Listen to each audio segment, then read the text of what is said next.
ඔයාලා දැනගෙන හිටියද ශ්‍රී ලංකාවේ දවසකට අලුතෙන් පියයුරු පිළිකා රෝගීන් 15 දෙනෙක් වාර්තා වෙනවා. ඒ වගේම තමයි මේ රෝගය නිසා දවසකට කාන්තාවන් 3 දෙනෙක් මිය යන එකත් සිදු වෙනවා. ඔයාලා දන්න හැම කාන්තාවන් 8 දෙනෙක්ගෙන්ම එක්කෙනෙකුට මේ රෝගය හැදෙනවා කියලා නවීන දත්ත වාර්තා පෙන්වුම් කරනවා. ඉතින් මේක ඊටාම අවාසනාවන්ත තත්වයක්. පිළිකා රෝගය ඔයාගේ ගෙදර දොරටත් තට්ටු කරන අවස්ථාවක් එන්න පුළුවන්. ඉතින් අන්න ඒ නිසා තමයි පියයුරු පිළිකා පිළිබඳව දැනුවත් වෙලා සිටීම ඊටාම වැදගත් වෙන්නේ. ඉතින් ඔක්තෝබර් මාසය කියලා කියන්නේ පියයුරු පිළිකා පිළිබඳව දැනුවත් කිරීමේ මාසය. ඉතින් මෙන්න මේ මාසයට විතරක් සීමා වෙන්නේ නැතුව මේ පියයුරු පිළිකා පිළිබඳව ඔයාලට දැනුවත් වෙන්න පුළුවන් වීඩියෝ මාලාවක්ම මගේ YouTube channel එකේ තියෙනවා.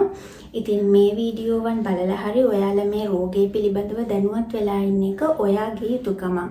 ඒ වගේම තමයි ඔයාගේ සමීපතමයන්වත් මේ පිළිබඳව දැනුවත් කරන එක ඔයාගේ යුතුයකමක්. ඉතින් මේ වීඩියෝ බලන ඔයා පියයුරු පිළිකා රෝගියෙක් නම් ඔයාගේ අත්දැකීම පහලින් කමෙන්ට් කරන්න. ඒක තවත් කෙනෙකුට ගොඩක් වැදගත් වෙන්න පුළුවන්. ඒ වගේම තමයි ඔයාලා දන්න තවත් පිළිකා රෝගීන් ඉන්නවා නම් එයාලටත් මේ channel එක පිළිබඳව දැනුවත් කරන්න. ඉතින් පියයුරු පිළිකා ගැන කතා කරනකොට ඔයාට බහුලවම අහන්න ලැබෙන දෙයක් තමයි මේ early detection save lives කියන එක.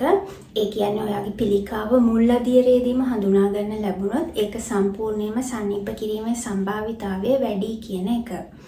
බොහෝමයක් දෙනා හිතාගෙන ඉන්නේ මේ පිළිකාවක් කියන එක ඉබේම එකපාර ඇති වෙන දෙයක් කියලා. මොකද අපිට හැම වෙලේම අහන්න ලැබෙන්නේ ඊයේ හොඳින් හිටපු එක්කෙනෙක්ට අද එකපාරටම පිළිකාවක් තියෙනවා කියලායි.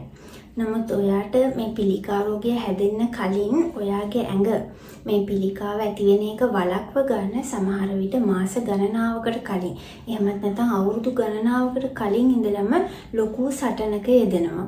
මොකද අපේ ඇඟ ඇතුලේ තියෙනවා ආරක්ෂාකාරී ජාන. ඉතින් මේ ජාන වලින් සෛලවල මොකක් හරි අසාමාන්‍යතාවයක් තියෙනවා කියලා හඳුනාගත්ත ගමන්ම ඒ සෛලය ගිහිල්ලා මරනවා. ඉතින් ඔයා නොදැනුවත්වම ඔයාගේ ඇඟ ඔයාව ආරක්ෂා කරන්න ලොකු සටනක යෙදෙනවා. දැන් අපි මේ කතා කරන මොහොතේදී වුණත් ඔයාගේ ඇඟ මේ විදිහට සටන් කරනවා වෙන්න පුළුවන්. ඉතින් අන්න ඒ නිසා විනාඩියක් වෙන් කරලා ඔයාගේ ඇඟට කෘතගුණ සැලකන්නත් අමතක කරන්න එපා. යම් යම් බාහිර සහ අභ්‍යන්තර හේතු මත තවදුරටත් මේ ආරක්ෂාකාරී ජානවලට එයාගේ කාර්යභාරය හරියට ඉටු කරගන්න බැරි වුණාම තමයි මේ විදිහට පිළිකාව වර්ධනය වෙන එක සිදු වෙන්නේ. මුලින්ම ඔයාගේ නිරෝගී සාමාන්‍ය සෛල ස්තරය අසාමාන්‍ය සෛල ස්තර ගණනාවක් බවට බෙදෙන්න පටන් ගන්නවා. අපි ඒක හයිපර්ප්ලේසියා කියලා හඳුන්වනවා. ඊළඟට මේ සෛලවල පාට, හැඩය, ප්‍රමාණය මෙන්න මේ වගේ දේවල් එකිනෙකට වෙනස් වෙන්න ගන්නවා. අපි මේක ඩිස්ප්ලේසියා ලෙස හඳුන්වනවා. ඊට පස්සේ වෙන්නේ මේ අසාමාන්‍ය විදියට බෙදුණු සෛල ස්තර ගණනාව පටකය පුරාවටම පැතිරෙන්න පටන් ගන්නවා. අපි ඒක නියෝප්ලේසියා ලෙස හඳුන්වනවා. ඉතින් මෙන්න මේ අදියර තමයි పూర్ව පිළිකාවක්. එහෙම නැත්නම් ප්‍රී කැන්සර් එකක් ලෙස හඳුන්වන්නේ. ඉතින් ඔයාගේ පිළිකාව මෙන්න මේ අදියරේදී හඳුනා ගන්න ලැබුණා නම් ඔයාට සැත්කමක් පමණක් කරලා මේ පිළිකාව සම්පූර්ණයෙන්ම අයින් කරන්න පුළුවන්. නමුත් ඒකටත් එහාට ගිහිල්ලා පිළිකාව අනෙකුත් පටකවලට පැතිරීම සිදු වෙලා නම් තමයි ඔයාලා සමහර විට සැත්කමට කලින් කීමෝതെරපි කරන්න වෙනවා. එහෙම නැත්නම් සැත්කම ඉවර වෙලා කීමෝതെරපි වගේම රේඩියෝതെරපිත් කරන්න වෙනවා. ඉතින් හැමෝම බලන්නේ මේ කීමෝതെරපි රේඩියෝതെරපි වලින් අයින් වෙලා ඉන්නනේ. ඉතින් අන්න ඒ නිසා තමයි මේ පිළිකාවන් මුලින්ම හඳුනා ගන්න ලැබෙන එක ලොකු භාග්යක් වෙන්නේ. මීට අමතරව අපේ කාන්තාවන් අතර බහුලවම දකින්න ලැබෙනවා මේ breast lumps. ඒ කියන්නේ පියයුරු ගැටිති වගේ දේවල්.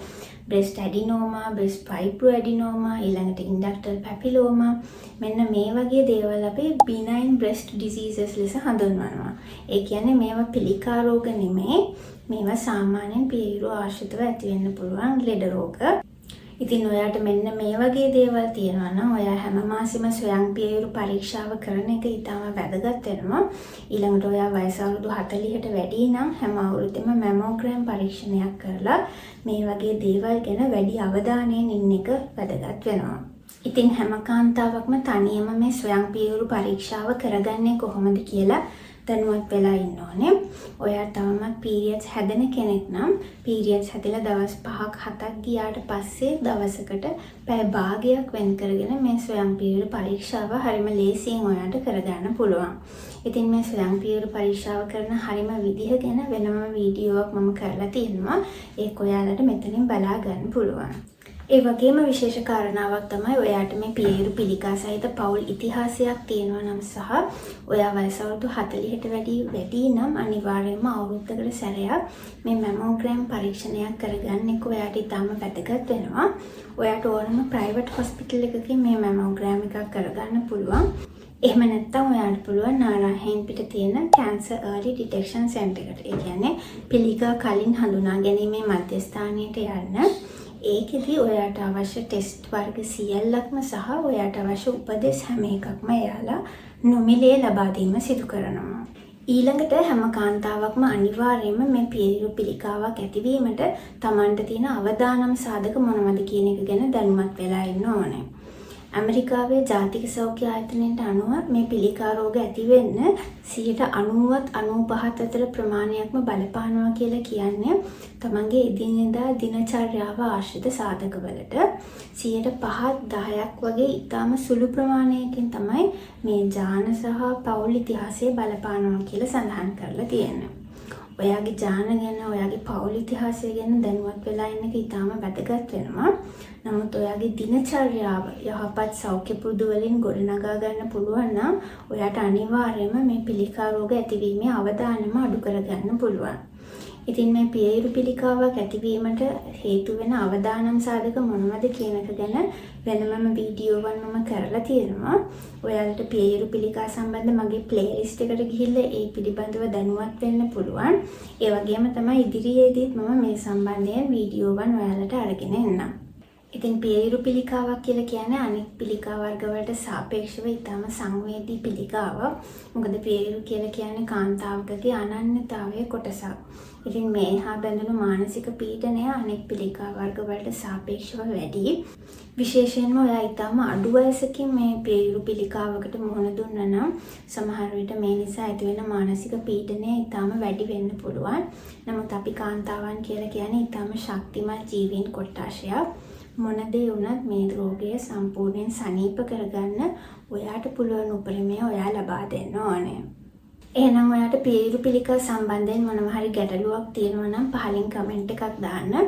එහෙම නැත්නම් ඔයාට මගේ Facebook ප්‍රොෆයිල් එකට ගිහිල්ලා මට ඉන්බොක්ස් මෙසේජ් එකක් දාලා ඔයාගේ ප්‍රශ්න වලට පිළිතුරු ලබා ගන්න පුළුවන්. එහෙනම් අපි තවත් වීඩියෝවකින් හමු වෙමු.